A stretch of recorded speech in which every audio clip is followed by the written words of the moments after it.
College में। परी को क्लास के लिए लेट हो रहा था। वो जल्दीबाजी में जा रही होती है, तभी किसी से टकरा जाती है और उसका बैग गिर जाता है और उसकी बुक्स भी बिखर जाती हैं। आंखें बंद करके चल रहे थे क्या? दिखाई नहीं देता? एक तो ऑलरेडी लेट हो गया, उस पर से उफ। परी बुक उठाते हुए बोलती है, हाँ तो कॉलेज टाइम से आया करो ना, और देख के चला करो। एक तो कॉलेज लेट आई हो, उस पर से चल तो ऐसे रही थी जैसे पार्क में टहल रही हो, और तुम्हारी वजह से मेरी सारी फाइल्स गिर गईं। अब इन्हें भी तुम ही उठाओगी, और जल्दी। आवाज सुनकर परी अपना सिर उठाती है और सामने अविनाश को देखकर डर जाती है। सॉरी सर, सॉरी, मैं ये क्या वो मैं लगा रखा है। मेरी फाइल उठाओ जल्दी, पूरा दिन नहीं है मेरे पास। अविनाश घड़ी देखते हुए कहता है तो परी जल्दी से बिना चेक किए फाइल उठाकर दे देती है और क्लास में चली जाती है। उधर आरजू की क्लास में प्रोफेसर मीरा कुछ सीनियर्स के साथ आती हैं और बताती हैं, स्टूडेंट्स 10 दिन बाद आपका फ्रेशर्स डे होगा, तो जो भी पार्टिसिपेट करना चाहते हैं वो अपना जो नाम है वो सीनियर्स को बता दे। सारे स्टूडेंट्स अपना अपना नाम देते हैं। अजय डांस में और आरजू सॉन्ग में पार्टिसिपेट करती है। अविनाश स्टाफ रूम में आता है और फाइलें चेक करता है, मगर फाइल देखकर चौंक जाता है। वो सारे फाइल दोबारा चेक करता है तो वो रियलाइज करता है कि गलती से परी की फाइल उसके पास चली गई है। वो गुस्से में अपने सर पर हाथ घुमाता है, मगर जब वापस उस फाइल को देखता है तो मुस्कुराने लगता है। उसमें परी के स्केचेस थे।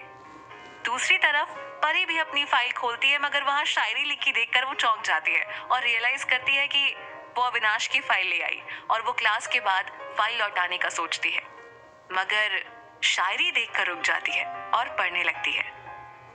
कल शब बड़ी देर तक निकला रहा चांद, चांदनी पिरोती ओस गिरती रही, रात घिरती रही।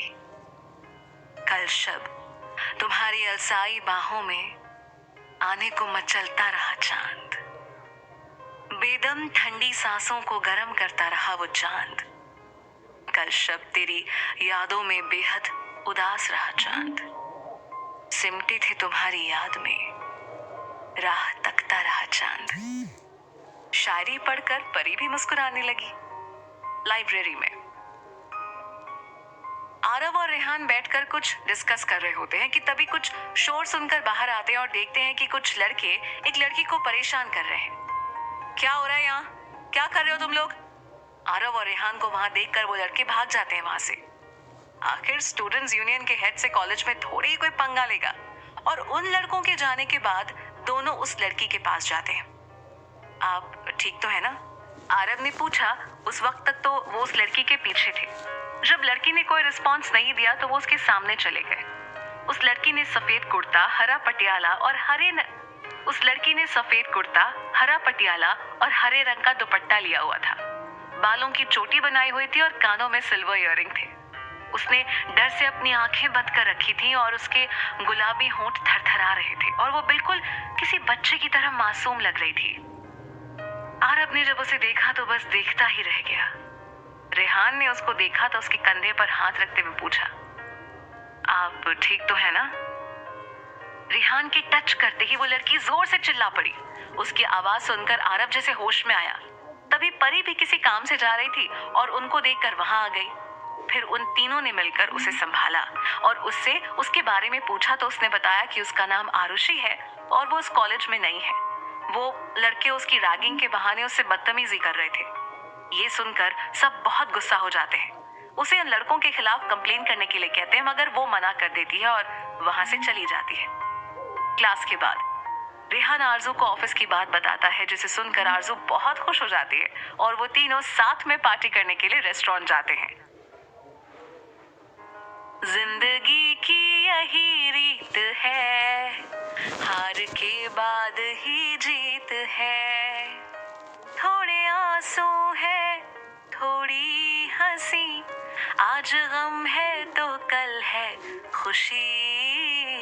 जिंदगी की यही रीत है, हार के बाद ही जीत है।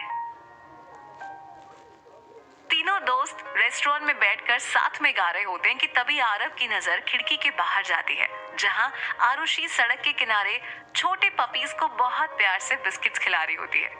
उसे वहां उस तरह देखकर आरव खो जाता है। थोड़ी देर बाद आरजू और रेहान गाना गाते हैं, मगर आरव को चुप देखकर वो भी बाहर देखते हैं। तभी वही लड़के वहां भी आते हैं और आरुषि के साथ फिर बदतमीजी करने लगते हैं। क्या बात है मैडम, कुत्तों को खाना खिला रही हो? हाय, काश को इतने प्यार से हमें खिला देता। अरे ये है ना, ये खिलाएंगी हमें भी। क्यों मैडम, खिलाएंगी ना? अरे भाई आराम से, भाई आराम से, इतने क्यों बेसब्र हो रहे हो? आज तो तुम सबको बहुत अच्छे से प्रसाद मिलेगा। आरव ने कहा, देख ये कॉलेज नहीं है जो तू बोले और हम रुक जाएं। तो बेटा तू यहाँ से निकल ले, वरना। उनमें से एक बोला, ओ धमकी? अच्छा मैं ना जाऊं तो? आरव ने भी अकड़ते हुए कहा, वैसे भी तेरे साथ काफी हिसाब पूरा करना है, तो तू हमसे अभी उलझ मत, हाँ, और सीधे सीधे यहाँ से निकल ले। दूसरे ने अपना मुंह खोला, ये सही है, एक काम करते हैं, आज सारा हिसाब पूरा कर लेते हैं। आरव भी आज पूरे मूड में था। इसी बीच आरजू आरुषि को लेकर वापस रेस्टोरेंट में चली गई और आराम से अपना कोल्ड ड्रिंक पीने लगी। रेहान ने आरुषि को भी कोल्ड ड्रिंक ऑफर किया। देख प्यार से समझा रहे तो समझ जा, वरना क्या? हाँ, ये बोलते हुए आरव उन पर टूट पड़ा और तबीयत से धोना शुरू किया। इधर रेस्टोरेंट में आरजू और रेहान आराम से कोल्ड ड्रिंक पीते हुए फाइट एंजॉय कर रहे, लेकिन आरुषि डर रही थी और उन्हें बार बार आरव को रोकने को बोलती, मगर उन्हें कोई फर्क ही नहीं पड़ रहा था। ये ब्लू टी शर्ट वाला 3 मिनट में गिरेगा। नहीं यार, बंदे की बॉडी अच्छे, 5 तक जाएगा। लगी शर्त? ठीक है, मेरी 50 की। ये कालू कमीना दिखता है, पक्का ये चाकू निकालेगा। अरे नहीं यार, ये तो सबसे बड़ा फट्टू है, सबसे पहले भागेगा। मेरी 50 की। ये बाल की दुकान पक्का पीछे से मारेगा। और क्या सही पकड़ा यार आपने। और पूरे 5 मिनट बाद आरव वापस टेबल पर बैठा था। आप ठीक तो है ना? आपको लगी तो नहीं? क्या जरूरत है आपको उनसे लड़ने की? कुछ हो जाता तो? आरुषि परेशान होते हुए बोलती है, तुम्हें सच में फर्क पड़ता है? तो जब हमने सुबह तुमसे कंप्लेन करने को कहा था तो क्यों नहीं किया? जी वो मैं, देखो आरव सही कह रहा है, तुम्हें उनके खिलाफ कंप्लेन करनी चाहिए, वरना तो वो वापस तुम्हें परेशान करेंगे और शायद तब हम तुम्हारी मदद के लिए वहां पे ना हो। रेहान ने समझाते हुए कहा, मगर आरुषि वहां से उठकर चली जाती है। अजीब लड़की है, आरव उसे जाते हुए देखते हुए कहता है। और इधर रेहान और आरजू शर्त के पैसों के लिए लड़ने लगते हैं। थोड़ी देर मस्ती करने के बाद आरव और रेहान आरजू को घर ड्रॉप करके ऑफिस जाते हैं। वहां पे अजय पहले से बैठा रहता है। हेलो अजय, तुम इस वक्त यहाँ? हाँ, आज से ही ऑफिस ज्वाइन कर रहा है। कोई प्रॉब्लम है क्या तुम्हें? देवकी जी ने रेहान को घूरते हुए कहा। Welcome Ajay, all the best, Aarav ने जल्दी से कहा और बाहर चला गया। वेलकम अजय, तुम्हें यहाँ देखकर बहुत खुशी हुई, सच। अगर कोई जरूरत हो तो बताना। रेहान ने अजय को गले लगाकर कहा और जल्दी से अपने कैबिन में चला गया। दूसरी तरफ परी और अविनाश दोनों एक दूसरे का सोशल मीडिया अकाउंट चेक करते हैं। दोनों एक दूसरे को फ्रेंड रिक्वेस्ट भेजना चाहते हैं, मगर कुछ सोचकर रुक जाते हैं। फिर मुस्कुराकर फाइल पढ़ते हैं। अगले दिन, पापा मुझे आर्ट एंड क्राफ्ट सीखना है। ये क्या नया फितूर है तुम्हारे दिमाग में? हाँ पापा, वो मैं कॉलेज के बाद घर पे अकेले बहुत बोर हो जाती हूँ। और तुम्हारी पढ़ाई का क्या? अरे मगर वो क्लास तो 2 घंटे की है ना, और कॉलेज के बाद है, तो मेरी पढ़ाई में कोई नुकसान नहीं होगा। मैं वापस आके पढ़ लूंगी सब। लेकिन हाँ पापा प्लीज। अच्छा ठीक है, कर लो, और ये फालतू के चेहरे बनाना बंद करो। मिस्टर मित्तल के कहने पर आरजू खुश हो गई। और जोर से उसने पापा को गले लगा लिया।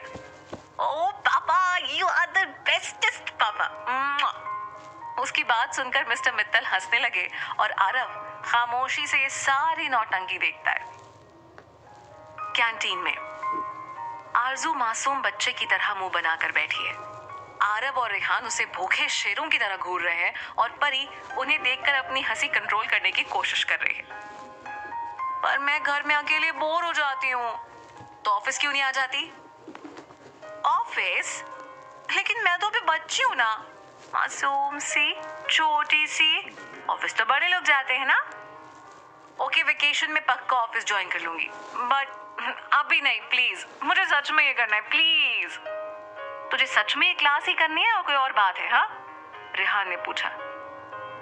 आप दोनों से तो कोई बात छिप ही नहीं सकती, अब सच बोल। वो एक्चुअली वो क्लास जहाँ पे है ना, वहाँ पास में एक दुकान है और उस दुकान में ना बहुत अच्छे गोलगप्पे मिलते हैं। अब मैं रोज सिर्फ गोलगप्पे खाने तो वहाँ नहीं जा सकती ना, बगल में क्लास करूंगी तो गोलगप्पे भी खा लूंगी और कुछ सीख भी लूंगी, है ना?